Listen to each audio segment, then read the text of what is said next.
100 দিনের কাজের টাকা নিয়ে বিপুল দুর্নীতির অভিযোগ মালদার শ্রীপুর 2 নম্বর গ্রাম পঞ্চায়েতে। মালদার পুলিশ সুপারকে দ্রুত তদন্ত করে অর্থ পুনরুদ্ধারের নির্দেশ কলকাতা হাইকোর্টে। বেঁধে দেওয়া হলো সময়ও।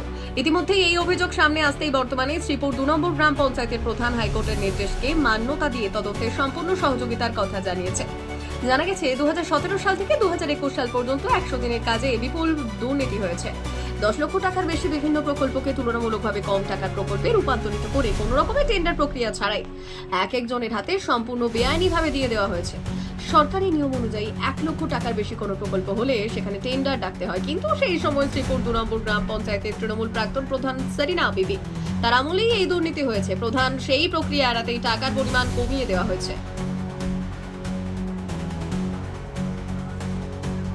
প্রায় 2021 সালে আমাদের অঞ্চলে শ্রীপুর 2 অঞ্চলে প্রচুর দুর্নীতি হয় কাজে এবং মাশরুম অনেক কিছুই।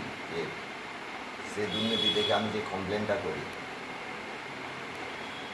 প্রধানের প্রাক্তন প্রধানের বিরুদ্ধে, সে প্রচণ্ড দুর্নীতির মধ্যে সে কাউকে কিছু মানে না, তার নিজের পরিবারের আত্মীয়দের মধ্যে দিয়ে ওই কাজগুলো করিয়ে সম্পূর্ণ টাকা আত্মসাৎ করেছে অঞ্চলে। কত টাকা? প্রায় 14 থেকে 15 কোটি টাকা আত্মসাৎ করে নিয়েছিল। আত্মসাৎ করেছে। কোথায় অভিযোগ করেছিলেন আপনি? আমি অভিযোগ করেছিলাম প্রথমে ব্লকে, তারপরে আমি গেলাম জেলায়, তাতেও কিছু হয়নি। তারপরে আমি হাইকোর্টে যেতে বাধ্য হলাম। কি ধরনের তদন্ত হয়েছে আপনার এই অভিযোগের? আমার অভিযোগের তদন্ত হয়েছে, ক্যাগ এসেছিল, সেন্ট্রাল গভর্নমেন্ট দিয়েছিল ক্যাগের সবাই, ও নিজের বাহিনী নিয়ে ডাক বাহিনী নিয়ে নিজের মতন করে তদন্ত করেছে। আমাদেরকে ওখানটায় কোনো লোককে যেতে দেয়নি। মালদা জেলায় 2018 থেকে 2021 সাল পর্যন্ত এনআরজিএস প্রকল্পে প্রায় 2300 কোটি টাকার দুর্নীতি হয়েছে। যদি এটা সার্ভে করে দেখা যায় 300 কোটি টাকার কাজ হয়েছে, 200 কোটি টাকা দেখা যাবে সরকারি আধিকারিক এবং তৃণমূলের নেতারা লুটপাট করে খেয়েছে। এবং গতকাল আমরা দেখলাম শ্রীপুরে হাইকোর্ট থেকে এনআরজিএস এর যে কাজ তার বিরুদ্ধে এফআইআর করতে বলা হয়েছে এবং ডিএম সাহেবকে তার দায়িত্ব দেওয়া হয়েছে। এরকম প্রতিটা অঞ্চলে এরকম ঘটনা আছে। আজকে তৃণমূল বিভিন্ন জায়গায় বলছেন কেন্দ্রীয় সরকার এনআরজিএস এর টাকা আটকে দিয়েছে।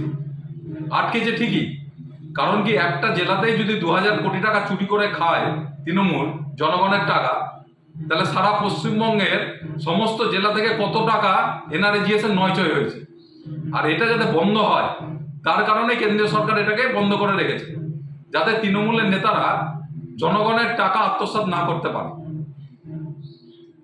হাইকোর্টের যে নির্দেশিকা এসছে পুলিশ সুপারকে কোর্ট করে, আপনারা রেস্ট অ্যাসিওর থাকুন, মালদা জেলার পুলিশ সুপার অত্যন্ত দক্ষ অফিসার, তার নেতৃত্বে সমস্ত ঘটনাটির সতর্ক তদন্ত করে হাইকোর্টে জমা হবে এবং তাতে যারাই দোষী সাব্যস্ত হোক না কেন তাদেরকে কঠোর থেকে কঠোরতম শাস্তির দাবি আমরা তৃণমূল কংগ্রেসের পক্ষ থেকে জানাচ্ছি। দেখুন, বিজেপি কি বলছে দ্যাট ডাজেন্ট ম্যাটার, কেন বিজেপি যারা বলছে যে টাইম পিরিয়ডটা কথা বলছে 17 সাল থেকে 20 সাল, 17 সাল থেকে 19 সাল, যারা বলছে কিনা তারাই তৃণমূল কংগ্রেসের দায়িত্বে ছিলেন। এখন তারা সেখান থেকে মানি সুইচ করে নিজেদেরকে হোয়াইট ওয়াশে সাদা প্রমাণ করবার জন্য বিজেপিতে পালিয়ে গিয়েছেন কিনা, আমাদের এসপি সাহেবের কাছে এটাই অ্যাপিল থাকবে, তদন্তটা সঠিকভাবে করে যারাই সরকারি টাকা মানুষের টাকা তছরূপ করেছে তারা যেন কঠোর থেকে কঠোরতম শাস্তি পায়। বিশেষ প্রতিবেদন, উত্তর বাংলার সংবাদ।